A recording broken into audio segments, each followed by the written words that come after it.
अखन अहाँ सब सुन रहल छी मैथिली एक्सप्रेस की शानदार प्रस्तुति। डीजे मनीष रक्सौल।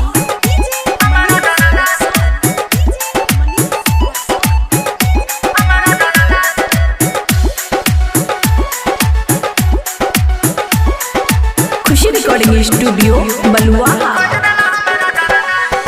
चूल्हा चौकी कुछ नहीं करबो, चूल्हा चौकी कुछ नहीं करबो, बनैबो नहीं खाना।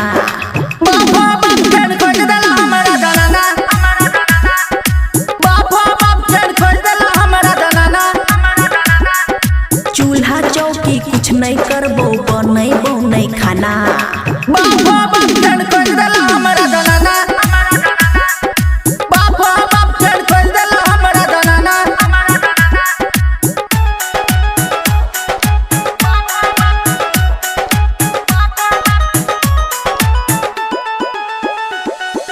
डीजे मनीष रक्सौल।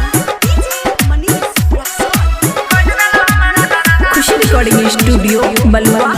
10 लाख दहेज में दिल को, जोरा भैंसी से हो बापू लेल को।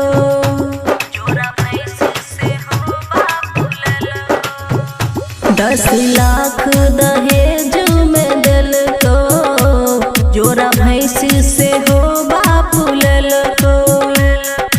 देखे में खाली तू मीठ लागे छी, भीतर से पूरा तीत लागे छी। नहिरा में रखने रहिए हमें कितना सारा दीवाना।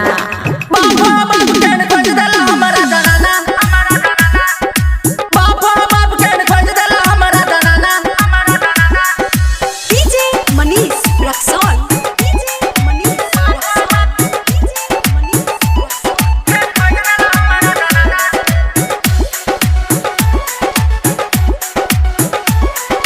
खुशी रिकॉर्डिंग स्टूडियो बलुआ। छिए में बीए हम पढ़ल, करबो नहीं एको गो हम टहल।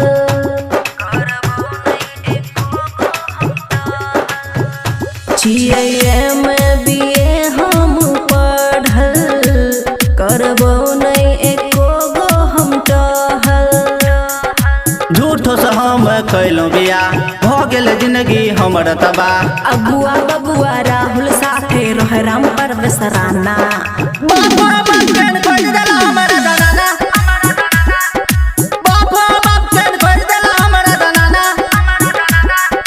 चूल्हा चौकी कुछ नहीं करबो, बनैबो नहीं खाना।